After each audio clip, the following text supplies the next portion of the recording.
Hoje tem Flamengo, vai encarar o Cruzeiro. Tem alguém secando o Cruzeiro. Tem alguém... Tá torcendo pro Mengão hoje, Pedrosa? Tô torcendo contra o Cruzeiro. Ah, tá. É o último jogo antes da final da Copa do Brasil, Rodô. O Flamengo já está em Minas para o primeiro desafio da semana por lá. A equipe irá enfrentar o Cruzeiro sem 5 titulares: Gabigol, Arrascaeta, Gerson, Léo Ortiz e Wesley. O objetivo principal do time é a grande final da Copa do Brasil e a estratégia de Felipe Luiz é manter esses jogadores prontos.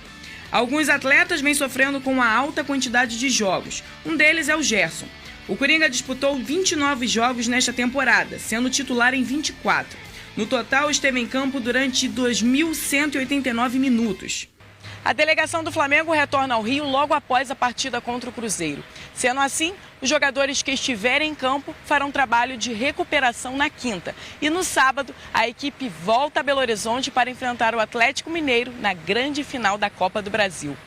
Bruno Henrique, que foi alvo de busca e apreensão da Polícia Federal, deve atuar normalmente. O rubro-negro não perde para a Raposa desde agosto de 2018, quando os times se enfrentaram pela fase de grupos da Libertadores daquele ano. O time é o 5º colocado da tabela com 55 pontos após o Internacional vencer ontem. Uma vitória recoloca a equipe na briga por uma vaga na Libertadores do ano que vem. E aí, Flamengo? E aí, Vene? É você mesmo. E aí, você Flamengo? é o Flamengo, Flamengo? nesse programa. Vamos querer, Flamengo. E aí, Flamengo? Vamos querer. Vamos querer. Eu aposto que o Flamengo ganha hoje, Pedro. Aposta? Ah, eu aposto. Entendi. Olha o sorriso dele. Ah, Sabe qual é o pior, Vene? Ah, Eu queria só um empate, mano. calma, a gente vai correr atrás disso. ô, Vene Casagrande, qual é o time do Flamengo pra esse confronto aí? Vamos lá, Pedro. Você acha que esse time consegue um empate lá? Fala aí. Vou decretar. Rossi no gol, Ah. tá? Varela, Fabrício Bruno, Davi Luiz, Ayrton Lucas, Alan, Pulgar, Alcaraz, Matheus Gonçalves, Gonzalo Plata e Bruno Henrique. Você é maluco? Isso é uma seleção do Flamengo. Você é louco?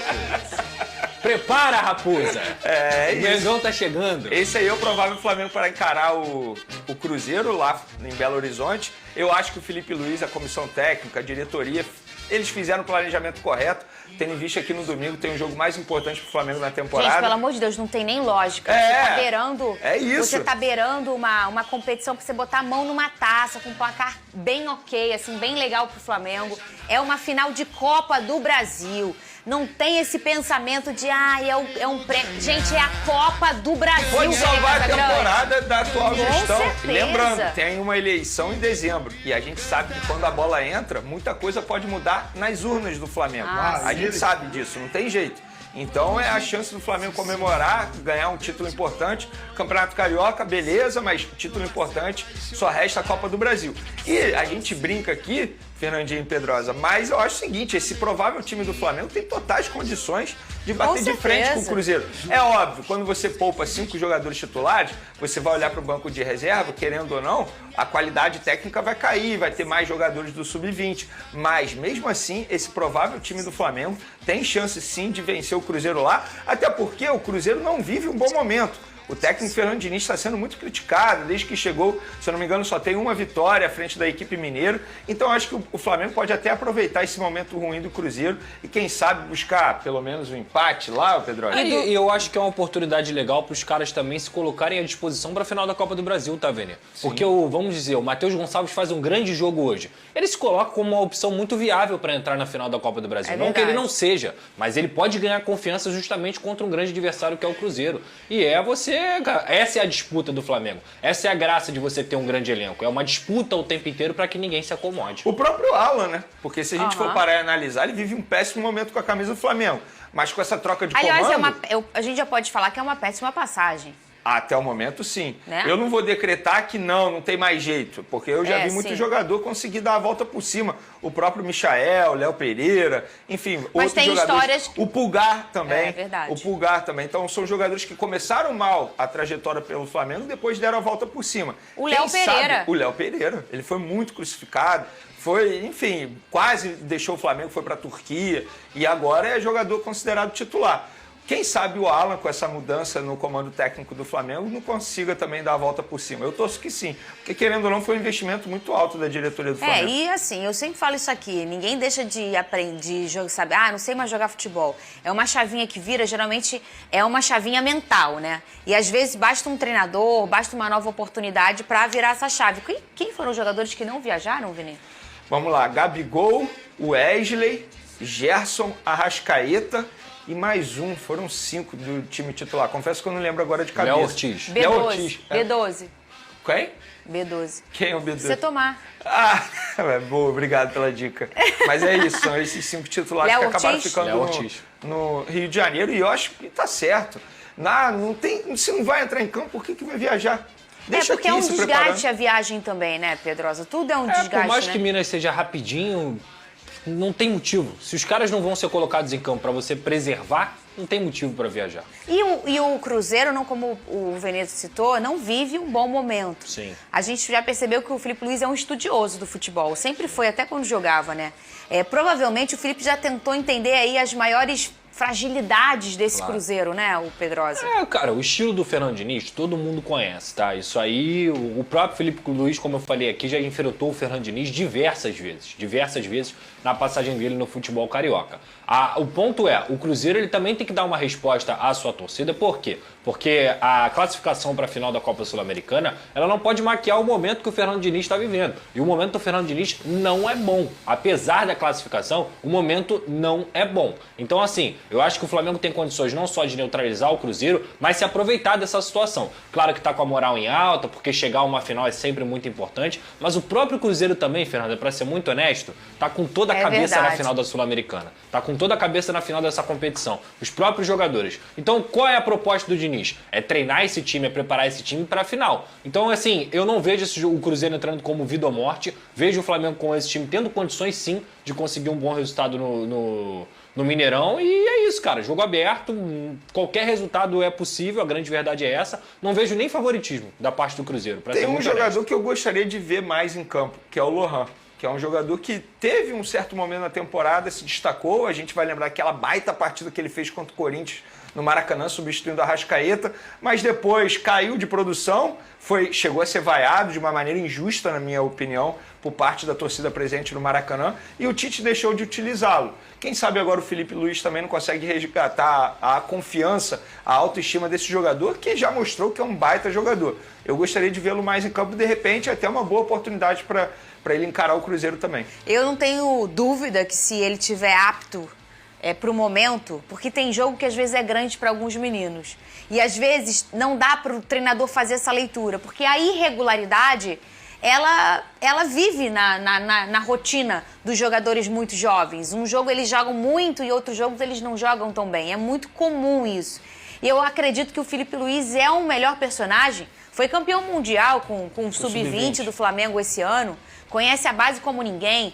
E por estar perto dos meninos durante esse tempo tão vitorioso, começa a entender qual é o melhor momento. É a maior delicadeza do futebol, é você saber a hora que você vai trazer um menino pro profissional e a hora que, quando ele está no profissional, você vai colocar ele numa partida, ô Pedro. Você pode destruir a carreira do garoto, como você pode jogar a carreira dele lá no alto, por conta de uma escolha sua.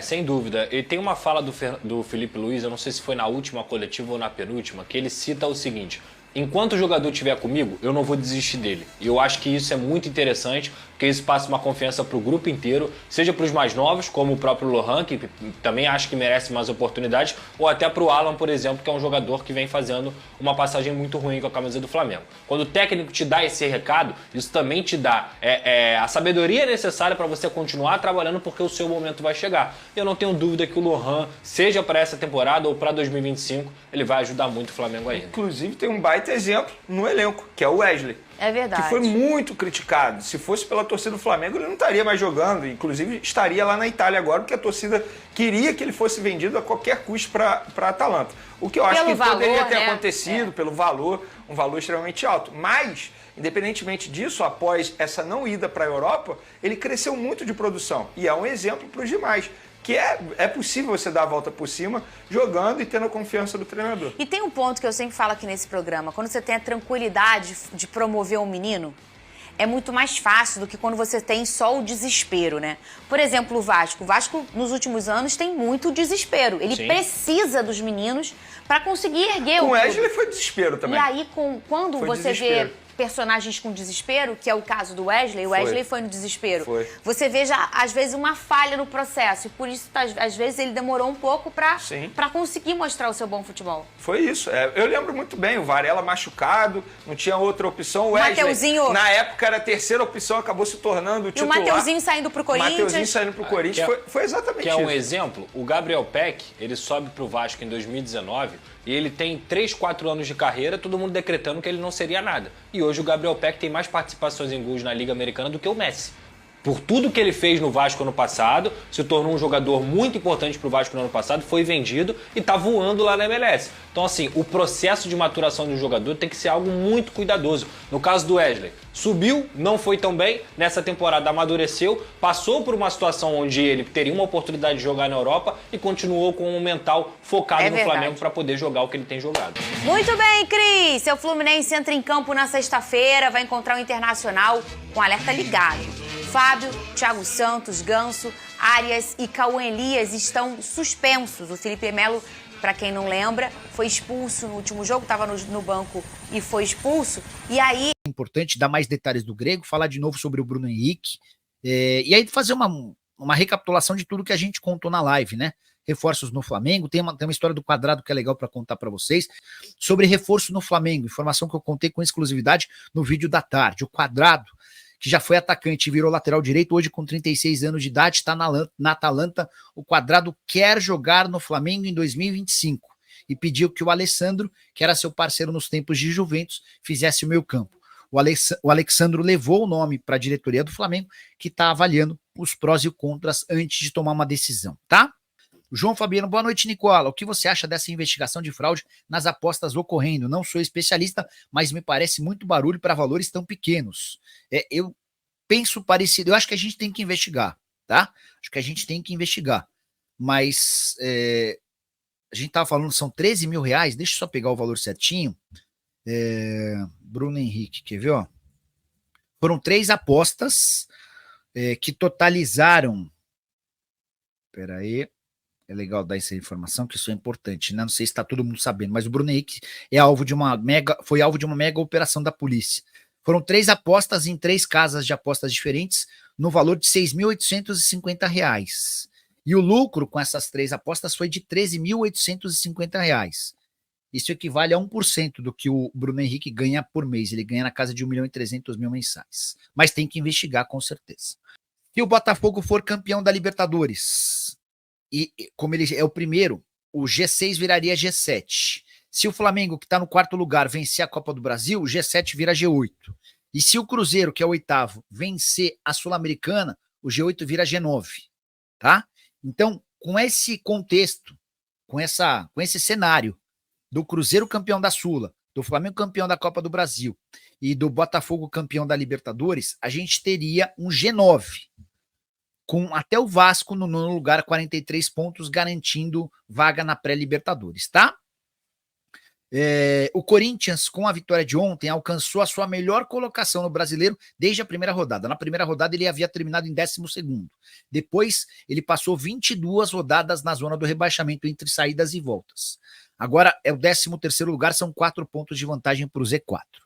Para que ele tenha a possibilidade de sonhar com pré-Libertadores e, por consequência, também de Copa do Brasil, ele precisaria ultrapassar no mínimo o Vasco e torcer por aquela combinação. O torcedor corintiano, que é mais otimista, que é mais corajoso, tem o direito de sonhar, por que não, né? Enfim, quem sou eu para ficar dizendo o que o cara pode sonhar e o que o cara não pode.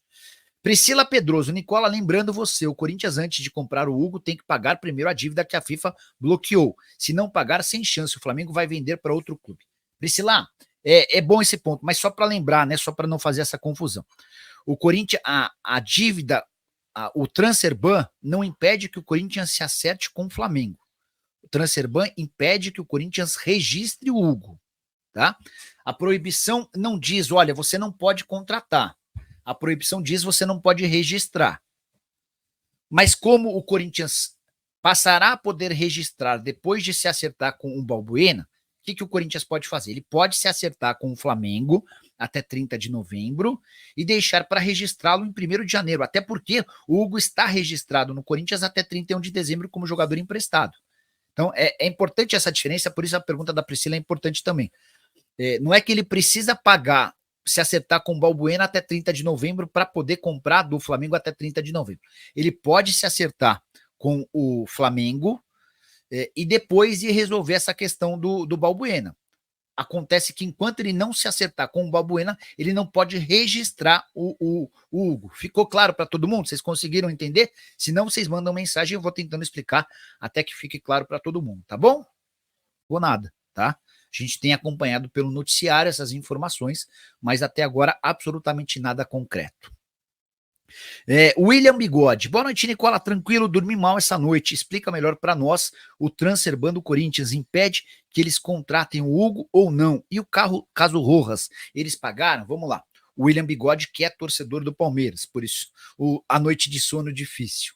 Sobre o Rojas, ainda não há novidade. O Rojas entrou na FIFA cobrando tudo que o Corinthians lhe devia e tudo que ele tinha a receber até o fim do contrato, uma dívida de 40 milhões de reais, a tendência é que em breve o Corinthians seja notificado e tenha um prazo para pagar. Sobre o transfer ban, o Corinthians sofreu uma proibição de inscrição de atletas, tá? E essa proibição vale para as 3 próximas janelas até janeiro de 2026. Ela cai se o Corinthians chegar a um acordo com o Balbuena, responsável pela ação de 6 milhões e 900 mil reais. O problema é que o Corinthians não tem dinheiro para pagar esses 6 milhões e 900. Se tivesse, já teria resolvido o problema do Hugo. O Corinthians precisa pagar 5 milhões de reais ao Flamengo para comprar o Hugo em definitivo. A prioridade de compra do Corinthians se encerra em 30 de novembro. Por que o Corinthians não quer pagar os 5 milhões à vista? Primeiro porque não tem o dinheiro, depois porque estava acertado um parcelamento em 4 vezes, primeira parcela em janeiro de 25. Para que eu vou pagar à vista se eu posso parcelar e não tenho dinheiro? Esse é o raciocínio do pessoal no Corinthians. Só que o Flamengo recusou a primeira garantia oferecida pelo Timão. A garantia era no contrato com a Brax, o mesmo contrato que havia sido oferecido como garantia na negociação do Mateuzinho e que não foi suficiente para cobrir quando o Corinthians atrasou uma das parcelas. O Corinthians tem que acelerar esse processo, tem até o fim do mês para oferecer uma outra garantia aceita pelo Flamengo ou então arranjar dinheiro para comprar o jogador. Nicola, o Hugo vai poder ser inscrito? Não. Mas o Corinthians pode amarrar a compra do Flamengo com o Flamengo, fazer a sinalização de depósito e tudo mais, e deixar para inscrever o Hugo no ano que vem, depois que resolver a pendência com o Balbuena. Como o Hugo tem contrato de empréstimo até 31 de dezembro, ele não é um problema para essa temporada. Seria para o próximo ano, quando o Corinthians vai precisar resolver essa questão, tá bom? Deixa eu ver se só tem um superchat novo, ainda não. O Marcos Antônio, na perguntas, dúvidas, sugestões. 3 empresas estão disputando. Hoje surgiu uma notícia importante hoje a Amazon Prime Video oficializou algo que a gente já vinha contando há algum tempo. Ela vai ser responsável pela transmissão de 38 jogos da próxima temporada do futebol brasileiro, acordo com a LFU, tá? Então, só para lembrar, os clubes de futebol da Série A se dividiram em 2. A Libra, que vendeu seus direitos de transmissão para a Globo, por consequência vão ter seus jogos exibidos na Globo, no Sport TV e no Pay-Per-View, se o Pay-Per-View existir. Já o outro grupo, a Libra, está vendendo os seus direitos de transmissão de forma fragmentada. Acordo com a Record para TV aberta, acordo com a Cazé TV para jogos transmitidos no YouTube, e hoje surgiu o anúncio oficial de um acordo com a Amazon Prime Video, que vai transmitir em seu streaming 38 jogos do campeonato, uma partida por rodada, tá? Acordo de 2 bilhões de reais por 5 anos. Estamos falando de 400 milhões de reais por ano. Um jogo por rodada transmitido de maneira exclusiva. Ainda há outras plataformas discutidas com a LFU. Ela, por exemplo, tenta vender direitos de transmissão por uma emissora de TV fechada, e aí a ESPN e a TNT são alternativas. Tem também a possibilidade do pay-per-view com a TV Globo, tá? Só para vocês entenderem um pouquinho dos desdobramentos dessa história toda. Nicola, o Hendrick está lesionado porque não estava no jogo. Paulo, pelo contrário. 5ª partida consecutiva, deixa eu só confirmar se é a 5ª ou se é a 6ª. Mas o Hendrick não joga no Real Madrid desde que ele foi titular contra o Lille. E na oportunidade o time perdeu. Quer ver, ó? Hoje, de novo, mais uma vez no banco de reserva, sem ser utilizado. A notícia é ruim para o Palmeiras, porque toda vez que o Endrick joga, faz gols, dá assistência ou sofre pênalti, o Palmeiras ganha bônus. 1, 2, 3, 4, 5. São 5 jogos seguidos em que o Endrick vai para o banco de reservas, não é utilizado. Foi assim de novo na derrota por 3-1 do Real Madrid em casa contra o Milan. Essa derrota que acabou por atrapalhar a minha tripla, tá? O Real Madrid que vem de derrota para o Barcelona 4-0, derrota para o Milan 3-1, não é um bom momento do time espanhol. Nicola e Nike Corinthians vai encerrar a parceria. O contrato se encerra em dezembro do ano que vem. A Nike não tem nenhuma intenção de perder o acordo que tem com o Corinthians, mas o presidente Augusto Melo tem feito algumas exigências. Ele quer um contrato que se aproxime do acordo com a Adidas do Flamengo, tá? O Flamengo é hoje o dono do maior contrato de fornecimento de material esportivo do país. Top 3 maiores atacantes da história: Cristiano Ronaldo, Ronaldo Fenômeno e Romário. Escreve o Anderson Carvalho. O Cauã tá dizendo, promete que o Matheus não vai. De qualquer forma, você tira as conclusões que você imaginar, tá bom? Que mais? Pessoal, tem alguém escrevendo aqui que foi até o Ninho do Urubu e a Gávea para encontrar o Bruno Henrique. Não, eles foram às 6 da manhã, 6:30 da manhã, e o Bruno Henrique estava em casa. Na Gávea ele nunca estaria. No Ninho do Urubu até poderia estar, mas na Gávea, o que ele estaria fazendo na sede social do Flamengo? Enfim. Hugo Cruz, esse aqui não tem ninguém mais feliz que o Hugo Cruz na noite que vocês puderem. Outra coisa que eu queria pedir para vocês, mandando superchat, a gente cria uma lista de prioridade e vai respondendo aos superchats em primeira mão. Combinado? Estamos ao vivo. O que você quer saber sobre o seu time do coração a partir de agora? Tem novidade importante e ruim sobre o Bruno Henrique, talvez o grande assunto da terça-feira. Tem outra coisa super importante, a bomba que eu contei de manhã a respeito da SAF do Vasco, né? Vou começar falando sobre o Bruno Henrique e depois explico para vocês, conforme forem surgindo perguntas a respeito do Vasco e da possibilidade de um magnata grego comprar o Cruz Maltino. A questão que envolve o Bruno Henrique, ele tomou 2 cartões, um amarelo e um vermelho, na reta final de uma partida entre Flamengo e Santos, 1º de novembro do ano passado. E um site que fica acompanhando movimentos de valores e apostas altos, identificou essa aposta como esquisita. Eles foram cruzar os dados e confirmaram que familiares do Bruno Henrique apostaram que ele tomaria cartão. Hoje, uma mega operação da Polícia Federal e do Ministério Público esteve na casa do Bruno Henrique, esteve também no Ninho do Urubu e na Gávea. Não entendi por que de ir para o Flamengo. Qual que é a lógica de ir para o Flamengo? O que eles encontrariam no Flamengo que comprovaria a situação do Bruno Henrique? Para mim, essa parte é a mais inusitada da história. E aí, depois, à tarde, surgiram algumas outras informações, entre elas de que o STJD já havia sido avisado e entendeu que os valores apostados eram muito baixos, o que não mostraria qualquer coisa atípica. Só para vocês entenderem, foram 3 apostas que totalizam R$ 6.850, com um lucro de 13.850. Vale a lembrança de que o Bruno Henrique ganha na casa de R$1.300.000 por mês. Enfim, essa é uma das tretas da terça-feira. Bruno Henrique deve jogar a partida dessa quarta contra o Cruzeiro. O Flamengo e o Cruzeiro se enfrentam pelo Campeonato Brasileiro. Beleza? Bora começar a responder as perguntas. O Flamengo, gigante dentro e fora das 4 linhas, acaba de lançar uma campanha emocionante e de enorme impacto social chamada Mais que Cultura, Identidade, em celebração ao Novembro Negro. Essa campanha, com um simbolismo profundo, chega não apenas para ressaltar a luta contra o racismo, mas para lembrar o papel do Flamengo como um dos maiores representantes da cultura e da identidade popular brasileira. O destaque desse movimento é a nova camisa Identidade, uma peça icônica, que traduz o orgulho e a resistência da negritude, adornada com as letras da música Identidade, do lendário sambista rubro-negro Jorge Aragão, um verdadeiro hino de luta pela igualdade e contra o racismo. Com detalhes que vão aquecer o coração da torcida, a camisa é predominantemente preta, com o símbolo do Flamengo em um dourado brilhante e linhas horizontais que reproduzem trechos da canção de Aragão, exaltando a luta pela valorização da identidade e cultura negra. Esse evento, que acontecerá na Gávea, contará com a presença do próprio Jorge Aragão, representando o espírito de resistência e o orgulho da negritude, em uma homenagem que vai muito além do esporte e conecta o futebol à arte e ao ativismo. Mais do que um uniforme, a camisa se torna um símbolo, e a iniciativa leva a mensagem de que a luta antirracista é uma responsabilidade coletiva. Para os torcedores apaixonados, o Flamengo preparou uma linha completa de produtos que inclui camisetas, bonés, sandálias, ecobags, todos inspirados na força, na beleza e na história da negritude.